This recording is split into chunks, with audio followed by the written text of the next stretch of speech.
mu'attal wali aqsun wali marsusun wali kutub wali hattabul ghaus wa kulla rijalal ghaib summa ila hadratin wal qaidir wal ihyas wa sayyidi Mustafa Bakri wa Sayyidi Syekh Muhammad Saman bin Abdul Karim Saman wa Sayyidi Maqilai Ta'ala wa Sayyidi Syekh Ismail Jabarti Sayyidulillahi walahumul Fatiha. A'udzu billahi minasy syaithanir rajim. Bismillahirrahmanirrahim.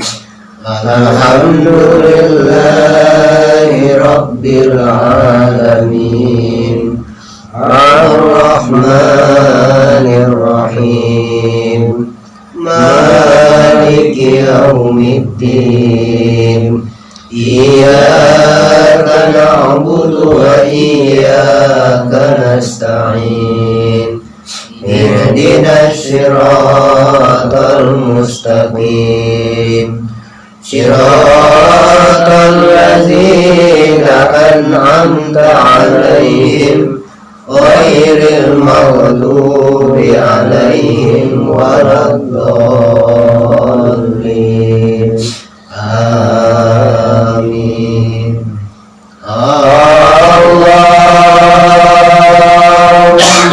shalli wa sallim ala Sayyidina wa maulana Muhammad. Allahumma salli wa sallim ala Sayyidina wa maulana Muhammad. Allahumma salli wa sallim ala Sayyidina wa maulana Muhammad wa ala alihi Sayyidina Muhammad ya karim. A'udzu billahi samii'il 'aliim minasy syaithaanir rajiim. Bismillahirrahmanirrahim. Alhamdulillahilladzi an'ama 'alaina bi ni'matil imani wal islam wa kafa bi hikma min ni'ma. Asyhadu an la ilaha illallah wahdahu la syarikalah wa asyhadu anna sayyidana wa nabiyyana Muhammadan abduhu wa rasuluh. Allahumma salli wa sallim ala Sayyidina wa maulana Muhammadin fil awwalin wa salli wa sallim ala Sayyidina Muhammadin fil akhirin. Subhanaka la ilma lana illa ma 'allamtana innaka antal alimul hakim. La haula wa la quwwata illa billahil aliyyil azim. Amma ba'du. Ya ayyuhal ikhwanal hadirun rahimakumullah, ittaqullaha haqqa tuqatih wa la tamutunna illa wa antum muslimun. Marilah senantiasa kita bersyukur atas kehadirat Allah Subhanahu wa taala, yang mana dengan kehadirat Allah taala juga sehingga pada malam hari ini kita masih dianugerahkan Allah, yaitu anugerah hidup, anugerah kesehatan, kesempatan tauhid, iman, Islam, insya Allah ma'rifatullah. Ketahuilah apa-apa yang Allah anugerahkan pada tiap-tiap diri kita ini pada mana hakikatnya Allah Subhanahu wa taala, yaitu memperkenalkan akan dirinya, yang artinya Allah Subhanahu wa taala itu senantiasa yaitu menyatakan dirinya bahwasanya dia itu sangat dekat dan sangat nyata pada tiap-tiap keadaan kita. Baik tatkala kita sehat, sakit, senang, susah, dimanapun kita berada, sesungguhnya zat wajib berwujud hakiki mutlak bernama Allah itu senantiasa ada dan nyata. Kata lain itu hadir, ya. Hadirnya bagi Allah itu bukan bergerak, ya, apalagi digerakkan, tapi hadir bagi Allah itu senantiasa nyata. Maka dikatakan fa'ainama tuwallu fasama wajhullah, di mana kau hadapkan wajahmu, itulah wajah Allah. Maka oleh karena itu ketahuilah, apabila pada tiap-tiap diri kita ini senantiasa dengan musahada atau dengan sahida atau dengan kata lain bahasa Indonesia senantiasa menyaksikan wajah zat Allah yang laisa kamitslihi syai'un wa huwas samiul basir, dimanapun dia berada, maka ini akan membuat daripada diri manusia itu menjadi akhlakul karimah, akhlak yang baik. Baik pun dia dalam akhlak kepada makhluk Allah, akhlak kepada Allah, akhlak dalam beribadah, sehingga menjadikan ikhlas. Ibadah yang ikhlas. Tetapi kalau tidak dengan wajhullah, dengan wajahnya Allah, sudah barang tentu kita ibadah ini ada harapan-harapan lain selain daripada Allah. Dan tatkala ada harapan lain daripada Allah ini dalam pengertian hakikat ma'rifatnya tauhid, maka yang dikatakan yaitu ibadah yang menyekutukan Allah pada mana syirik kopi, karena ada harapan lain selain daripada Allah. Ketahuilah bahasanya dosa syirik ini dosa yang amat besar, tidak diampuni Allah Subhanahu wa taala sebelum kembali ma'rifat kepada Allah. Maka oleh karena itu sempurnanya tauhid ma'rifat itu yang dimaksud itu nyata pada akhlak dan keikhlasan di alam kehidupan ini. Dan kala apa-apa yang Allah datangkan di alam kehidupan, maka ketahuilah istilah rukun iman yang kelima itu yaitu qiyamuhu binafsihi, dan Allah Ta'ala itu berdiri sendiri, artinya kiaman, habis segala alam. Salah satu rukun iman. Nah, jadi untuk mencapai daripada memandang senantiasa wajah Allah itu kiamat diri dulu, kiamat ya jasad dan ruh, artinya tidak pernah merasa memiliki jasad dan ruh. Nah, kalau sudah kiamat diri yang zahir ini, alam yang kecil ini disebut dengan namanya kiamat sughra, kiamat kecil. Nah, maka insya Allah terkala berhadapan dengan qada-qadarnya Allah, takdir baik dan buruk di Allah, karena sudah semata-mata musahadah kepada Allah telah kiamat tadi, maka senantiasa kita tidak istilahnya bergejolak dan tidak tergeser tauhid iman Islam dan ma'rifat itu, karena sudah yakin tiap-tiap yang terjadi itu adalah janji kita di alam lahul mahfuz yang akan dijadikan pada alam basar ini.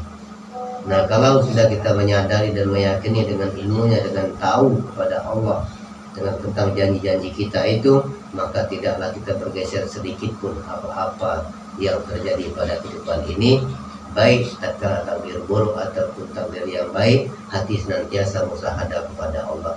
Berarti tidak lagi keimanan itu tergantung pada asbab dan musabab, tidak tergantung kepada makhluk tauhid iman ma'rifat, tapi betul-betul dengan haknya Allah Subhanahu wa taala. Tetapi kalau masih kita memandang semua asbab dan musabab tentang kejadian, kalau tidak misalnya ditabrak motor si ayam misalnya, maka tidak mungkin mati. Kita memandang sebabnya motor, tidak terpandang dengan qada-qadarnya Allah lahul mahfuznya tadi, berarti kita masih terlalu syirik ya Allah.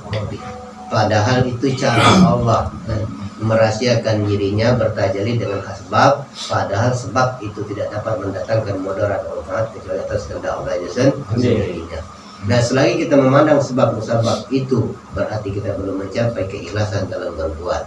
Contoh, misalnya kita ibadah itu ada sebabnya dengan daya keinginan kita, berarti itu belum ikhlas dan lain sebagainya. Maka oleh karena itu ketahuilah, karena sudah terbuka hijab semua ini, bahasanya tinggal berbenah diri. Ingat, bukti daripada tauhid ma'rifat Islam iman itu nyata pada perbuatan sehari-hari. Hubungan baik kepada Allah, hubungan baik kepada makhluk-makhluk Allah, wabil khusus itu manusia. Jadi ini nak memelihara hati, karena apabila hati ini baik, pasti baik juga pada jasadnya.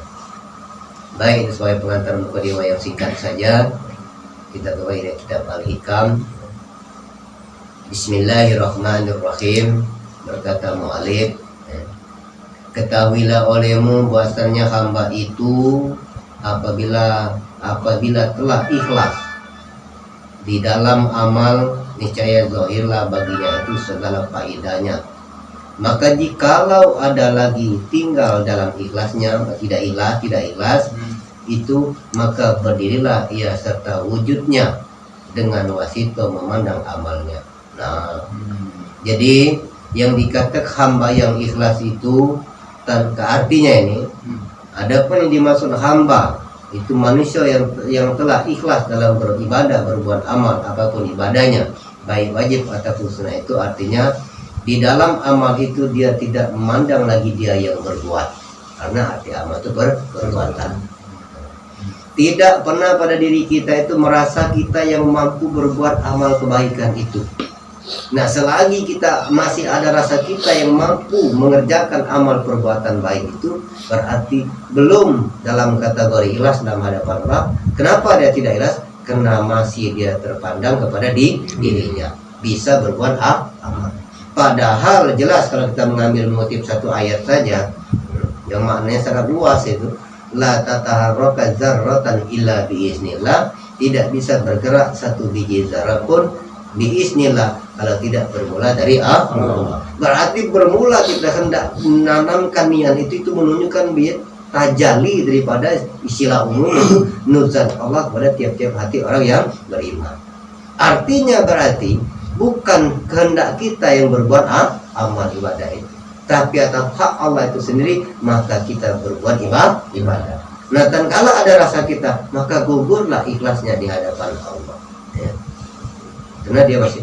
Nah, kalau tidak ikhlas, pasti dia masih memandang amal perbuatan dia yang berbuat, sehingga kalau sudah dengan amal perbuatan kita, maka itu pasti kita ada harapan-harapan lain selain daripada Allah, baik pun tentang kehidupan duniawi ataupun tentang setelah dunia kehidupan ukhra. Maka demikian itu istilahnya tidak akan mendatangkan faedah kalau tidak ikhlas. Berarti tidak dapat suatu faedah ini, tidak dapat suatu ketenangan. Tetapi sebaliknya awal cerita tadi dalam kata mu'alif ini, apabila kita ikhlas tidak memandang amal perbuatan kita, tidak lagi merasa kita yang berbuat berlaku itu awal tadi, tetapi itu dengan haknya Allah, maka dia dapat faedah dalam berbuat amal itu. Apa faedahnya? Faedahnya itu pertama itu kita dapat ketenangan jiwa lahir batin tatkala berhadapan dengan berbagai macam hiruk pikuk kehidupan dunia ini. Berarti istilahnya selamat dunia dan selamat akhirat. Itulah faedahnya. Bukan faedahnya dari ikhlas itu asli apa istilahnya rezeki tiba-tiba berlimpah ruah, bukan begitu. Rezeki yang tak terhingga itu suatu nikmat yang sangat besar yang tidak terhitung itu, yaitu dengan musahadah, yaitu senantiasa ma'rifatullah zahir batin dengan musahadah kepada Allah. Itulah rezeki yang paling besar. Kalau rezeki yang zahir ini sudah menjadi ketetapan bagi kita dari Allah, dan kala di Lauhul Mahfuz sampai ke alam rahim sudah ada kadar-kadarnya yang tidak bisa tertukar oleh siapapun. Maka dalam bahasa kita Melayu sering didengar zaman orang-orang tua dulu, kalau rezeki kita tidak akan tertukar oleh ayam. Tidak mungkin tertukar. Nah, orang yang sudah sampai ikhlas ibadahnya karena Allah, ikhlas ma'rifatnya itu karena Allah, bukan kemampuan dia mengenal Allah, tapi karena Allah dia mengenal Allah, maka dia tidak lagi bersandar kepada amal perbuatannya. Bukan berarti tidak beramal, beribadah, tetapi dia mengerti tatkala ibadah itu awal terbitnya dari Allah, berdirinya karena Allah, dan berakhirnya kepada Allah. Jadi kalau tidak demikian berarti tidak dapat faedah. Nah, faedahnya terbukti pada diri. Kita perhatikan diri kita. Ketenangan jiwa itulah faedah yang tertinggi. Bukan harus terbang, harus ngilang, bukan.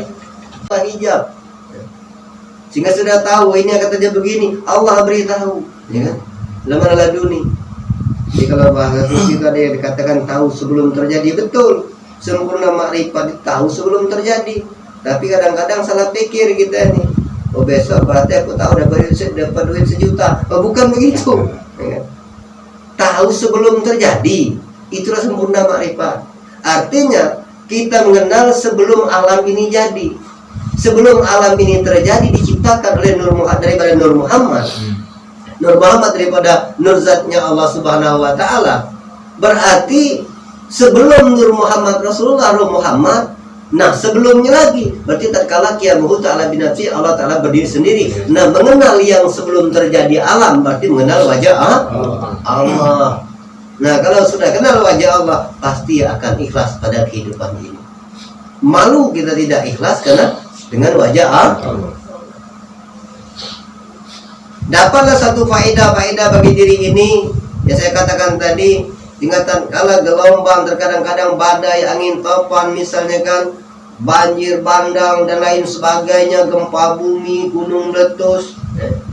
Dan kalau semua itu datang di hadapan kita, tetap suhu dulu wahdah bil wahdah, memandang yang satu pada yang satu yang sebelum terjadi tadi. Nah, kalau senantiasa demikian, maka tidak ada lagi pertanyaan pada diri kita, kenapa terjadi begini? Karena sudah tahu dan ini ditetapkan oleh Allah. Tiap-tiap yang terjadi pada alam ini sudah menjadi ketetapan Allah di Lauhul Mahfuz, tidak bisa ditunda-tunda lagi, tinggal nunggu masanya terjadi. Pun begitupun kematian kita, ya kan? Tinggal menunggu masa yang terjadi. Nah, selamatnya roh berpisah dengan jasad nanti istilahnya tergantung amalia perbuatan kita sekarang ini. Kalau amal kita berbuat amal, ada rasa kita, ada harapan selain daripada Allah, mengharapkan balasan dunia ataupun akhirat. Kemudian ada perbuatan amal, kan ada dua, ada amal buruk. Perbuatan amal buruk, perbuatan yang buruk, maka tatkala sakratul maut itu kan dihadirkan oleh Allah Subhanahu wa taala, ditampakkan oleh atas perbuatan kita itu. Maka kadang-kadang apabila tidak kembali kepada yang wajah Allah sebelum terjadi alam, sakratul maut itu banyak godaan. Yang mana atas perbuatan kita sendiri, kita berbuat amal ibadah misalnya wajib dan sunnah, berharap dengan kebaikan pembalasan dari Allah, maka dibalas oleh Allah, ditampakkan macam-macam. Akulah amal baikmu, akulah Tuhanmu, kaget dan tidak datang lagi yang perbuatan yang kesalahan buruk, akulah amalmu. Semua itu menuntut, bukan tidak bisa mengaku Tuhan. Padahal itu hawa nafsu kita. Tetapi kalau sudah dengan ikhlas kepada Allah, awal terbit amal perbuatan kita saat ini karena Allah, apapun itu wajib dan sunnah, nanti Allah bukan menampakkan satu balasan amal perbuatan yang itu karena kita tidak mendapat balasan, tapi Allah menampakkan dengan wajahnya, dia memperkenalkan wajahnya, sehingga saat itu jiwa kita, ruh kita terpandang pada wajah Allah. Tatkala berlepas ruh daripada jasad, insya Allah mencapai keselamatan, pada akhirnya kembali kepada Allah Subhanahu wa taala. Innalillahi wa inna ilaihi raji'un. Maka jelas Allah itu melihat akhir. Jadi kalau akhir hayat kita, ruh kita nanti tidak terpandang pada wajahnya Allah, wallahu a'lam bishawab. Namun tidak bisa kita menghukumkan kepada siapapun, tidak boleh. Bahkan kita hukumkan pada diri kita sendiri. Ini kita mengkaji diri, mentelaah diri. Maka sibuklah dengan diri sendiri, dengan pernah sibuk dengan urusan orang lain. Karena sebaik apapun perbuatan orang lain itu atau untuk dirinya sendiri, dan buruk pun untuk dirinya sendiri, pun kita pun begitu. Maka tidak binafsihi, perangkatlah dengan diri sendiri. Bukan berarti tidak saling tolong menolong ini. Di setiap gerak dan diam perbuatan kita itu, hubungan yang baik itu senantiasa itu diawali lillahi ta'ala dalam bahasa itu karena Allah. Dapat faedah. Berbagai macam faedahnya itu yang terjadi sekarang. Macam-macam faedah. Pertama, ketenangan jiwa, kan? Kemudian istilahnya itu, tatkala kita misalnya berbuat baik tadi, kita tidak pernah mengharap dibalas dengan baik, ya. Sehingga tatkala orang itu tidak baik dengan kita tidak ada kebencian, itu faedah, ya kan? Faedah. Nah, kalau kita berbuat baik, orang itu tidak baik, kita benci, berarti tidak dapat faedah perbuatan baik. Faedah. Maka oleh karena itu berbenah dirilah kita, karena sesungguhnya tiap-tiap kita yang apalagi yang hadir sudah terbuka hijab memandang wajah Allah, jangan pernah lalai sedikit pun, karena hawa nafsu ini sering senantiasa istilahnya untuk menggeserkan, jangan sampai memandang wajah Allah. Karena si hawa nafsu ini, istilahnya hawa nafsu batil ini, memang dia tidak mau memandang wajah Allah senantiasa itu. Sering sekali-sekali dunia pulau ini bahasa gitu ya. Benar. Jangan akhirat terus, ya, padahal dunia ini kenyataan akhirat. Kalau tidak baik dunia, tidak baik akhirat, maka dikatakan ad-dunya mir'atul akhirah. Dunia itu cerminnya akhirat. Cobalah cermin itu kalau bagus, bersih, kita bercermin pun kelihatan betul bayangannya bersih kan. Coba kalau cerminnya kotor, walaupun kita bercermin cuma bayang-bayang wajah pun tidak jelas. Nah, cermin itu laksanakan hati dan pikir. Kalau hatinya bersih, insya Allah pikirnya bersih. Tapi kalau hatinya kotor, penuh dengan penyakit, maka pikirnya pun penuh dengan penyakit. Maka orang yang terbersih daripada penyakit hati, orang yang ikhlas ridho karena Allah. Pertama dia ridho tentang jasa dan nyawanya. Ini semata-mata ini dengan haknya Allah Subhanahu wa ta'ala. Maka terkadang memandang pada amalnya. Jikalau ada daripada orang yang ahli mahabbah dan ahli ikhlas, maka terhijab daripadanya itu memandang ia amalnya. Jadi orang yang ahli ibadah itu, yang ahli mahabbah, cinta itu pada Allah, sebab terhijab amalnya, tidak sampai kepada Allah itu, tidak sampai memandang kepada Allah, dikarenakan ada rasa dia berbuat amal. Jadi kalau ingin kenal Allah berkatalan, jangan pernah ada rasa kita berbuat amal.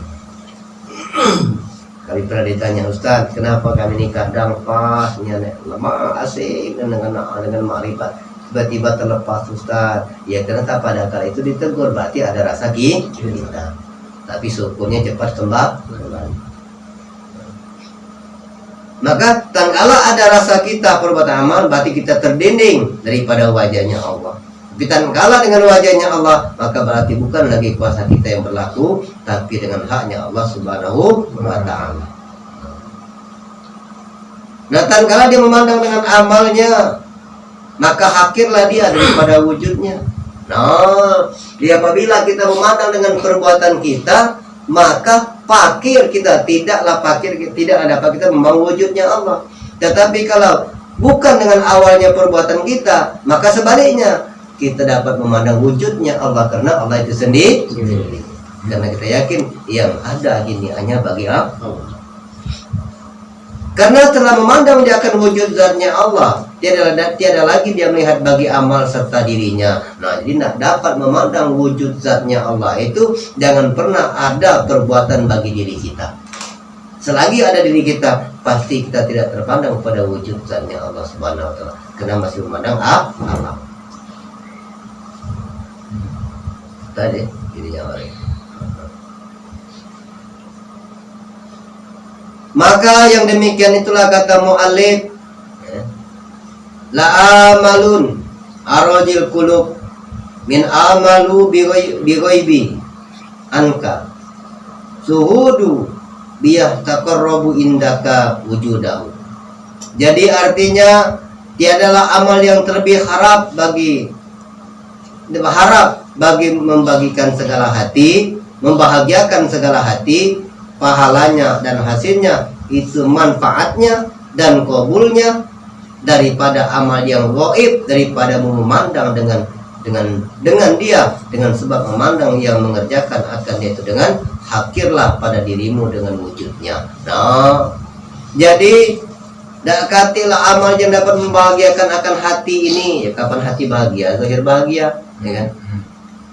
Tiadalah amal yang dapat membahagiakan semua hati, zahir dan batin dan lain sebagainya, kecuali tatkala perbuatan amal itu dengan memandang kepada wujud daripada Allah Ta'ala itu sendirinya. Tiada dengan wujud kita, tiada dengan kuasa kita. Nah, berarti sebaliknya, apabila ada kuasa kita, berarti terbelakang daripada wujudnya, tidak memandang pada wujudnya Allah, maka berarti tidak dapat mahabbah sebenarnya kepada Allah. Belum dikatakan mahabbah akan diri, belum dikatakan mahabbah kepada zat Allah Subhanahu wa ta'ala. Nah, kalau dengan mahabbah Allah, maka tidak lagi memandang wujudnya itu yang beribadah, karena hakikatnya kita ini fakir, tetapi dengan wujud zat Allah maka kita mampu berbuat ibadah. Karena hakikatnya jelas, kita ini la haula wala quwata illa billah. Nah, maka dari ditutup pernah di zaman Rasulullah kan, setelah dia membacakan ayat, ada jin ifrit istilahnya pada gedung tua, istilah sekonon ini kan sejarah. Kata Allah, melalui Jibril istilahnya, ya Rasulullah Muhammad tambahkan firman la haula wala quwata illa billahi al-azim, maka terbakarlah si jin iblis itu. Berarti apa nih? Artinya maknanya kita disuruh menghabiskan pengakuan diri betul-betul, baru pacak lebur segala hawa nafsu jin segala macam yang ada pada diri kita ini. Jadi selagi masih ada rasa kita, berarti masih sekecil bersarang hawa nafsu jin, iblis dan setan. Betul-betul kita sadar betul telah kelola, maka pertolongan Allah itu datang. Ikhlas namanya. Ini kita ada nama keren untuk musir jin, jin itu warna cara. Namun tatkala kita dengan hakikat daripada nyawa itu hidup awalnya itu, maka dikatakan hawa nafsu. Nah munculnya nafsu yang mana? Ada kalanya nafsu hawa nafsu syaitan. Misalnya dia pengupat, pencela, iri, dengki. Ada kalanya hawa nafsu jin. Jin ini kalaupun dia Islam dia jahil kan? Kalaupun dia kafir tidak mau ibadah, tidak percaya Allah. Iblis tidak usah dipikirkan lagi.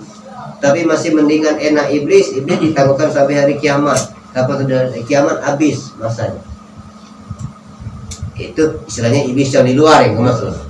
Artinya bagi diri kita sifat iblis, jin dan syaitan itu, apabila kita ikhlas kepada Allah karena Allah ridho pada Allah, itulah awal habis penangguhannya. Tidak mampu dia menggoda anak cucu Adam kalau sudah kembali marifat kepada Allah. Maka tatkala dikiaskan janji iblis kepada Allah, silakan ya Allah kau goda anak cucu Adam. Tetapi ingat, bagi yang beriman kepadaku, yang betul-betul beriman kepada Allah, tidak mampu kamu menggoda Adam. Tidak mampu. Wahai iblis, tidak mampu kau iblis menggoda. Yang betul-betul beriman makrifat kepada Allah. Tetapi apabila dia tidak beriman kepada aku, silakan saja. Istilah dialog gitu ya. Berarti kalau tidak kalah tergoda oleh iblis, cepatlah kita memandang kepada wajah Allah.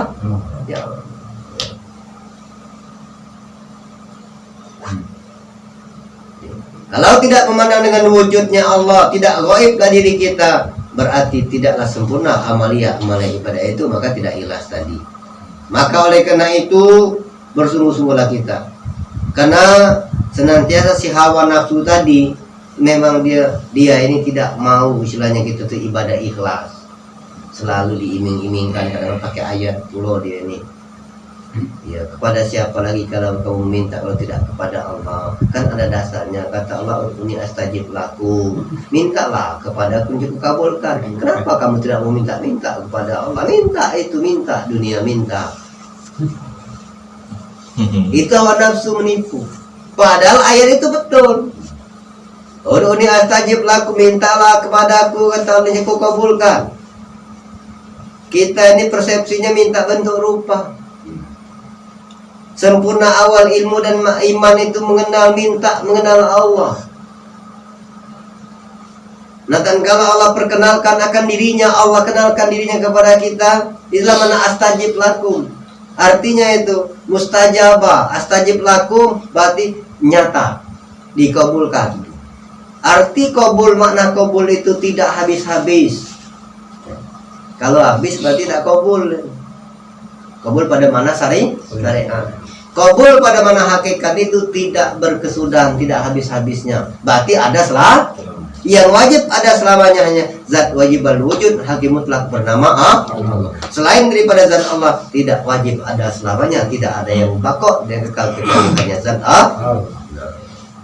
Memang disuruh minta kenal Allah, biar kita tidak tergoda, terperosok tauhid iman dan ini kepada selain daripada Allah. Kenapa bila ada yang tidak ikhlas, tidak amal berbuat. Maka oleh karena itu sungguh-sungguhlah, walaupun dengan kategori yang singkat kita ulang ini, maka gaibkan segala diri ini kepada Allah. Nah, kalau sudah gaib diri ini alam ini, maka yang nyata itu bagi zat yang gaib. Zat itu ya Allah gaib, tapi maknanya nyata bagi zat itu sendirinya. Selagi kita masih menyatakan diri kita, maka kita terhijab, tidak memandang kepada wajah Allah. Maka berbenah dirilah kita, karena tidak ada yang dapat menyelamatkan kita istilahnya kecuali atas pertolongan Allah. Jadi kalau Allah ini nolong kita terus, tetapi kita yang tidak tahu diri, maka Kenalilah diri ini rata-rata zahir batin, sehingga dapat lebih mengenal wajah Allah yang gaib tapi nyata. Zatnya Allah itu senantiasa ada dimanapun kita berada, bahkan tertidur pun sampai meninggalkan dunia pun Allah itu tetap nyata.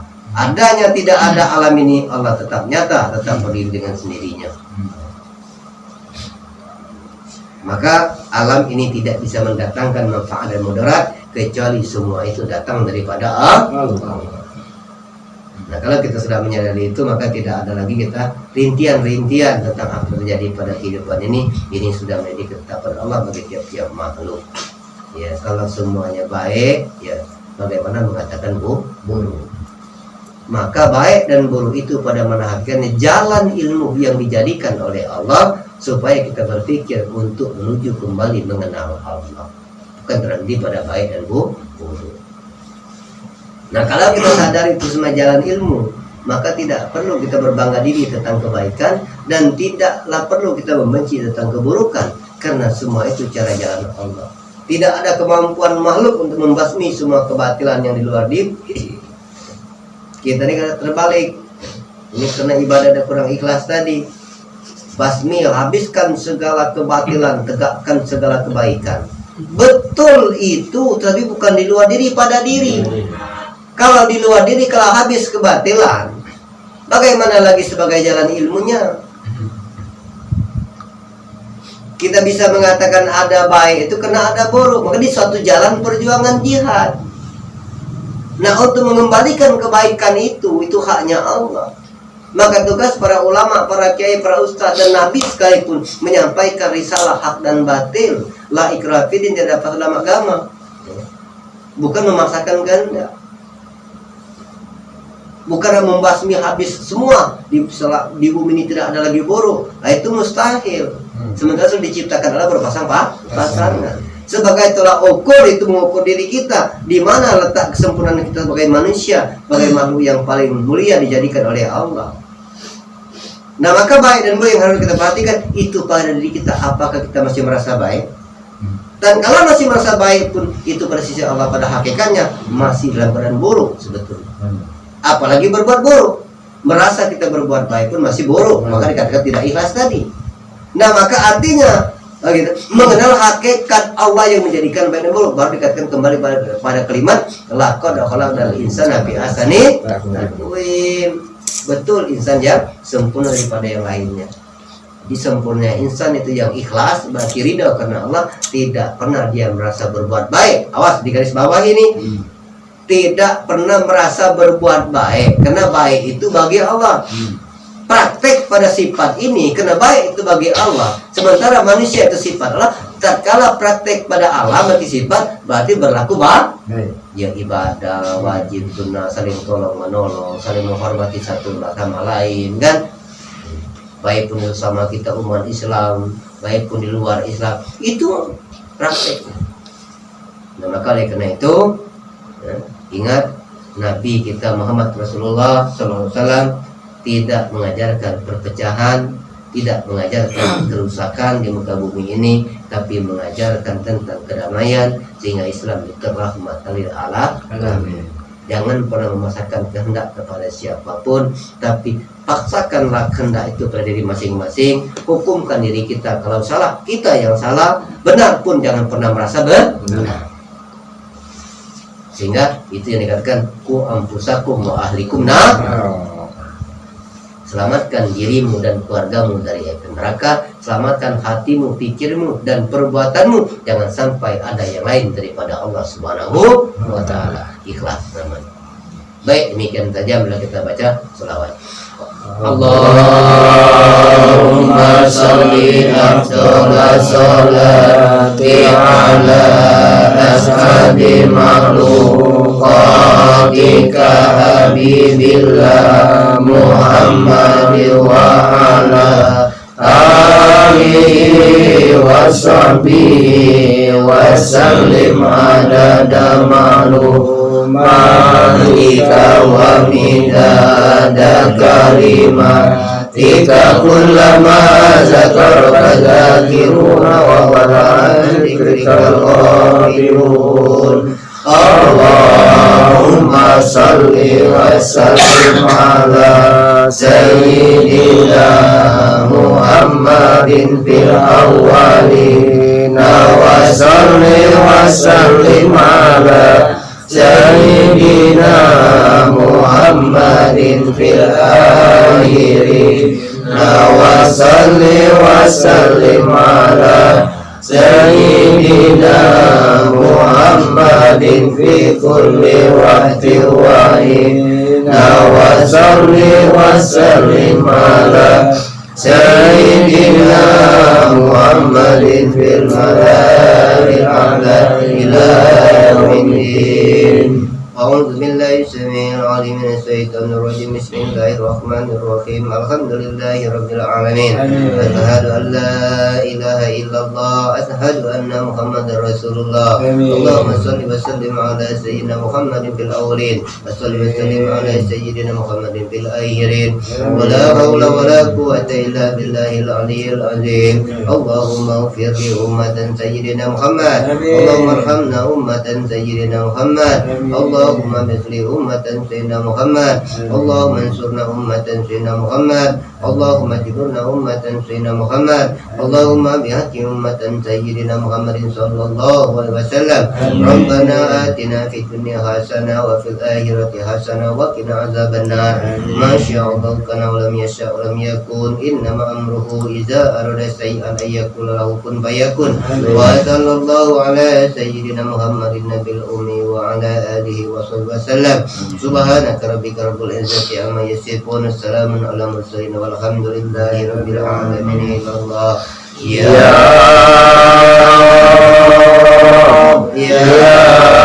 Karim ya Karim ya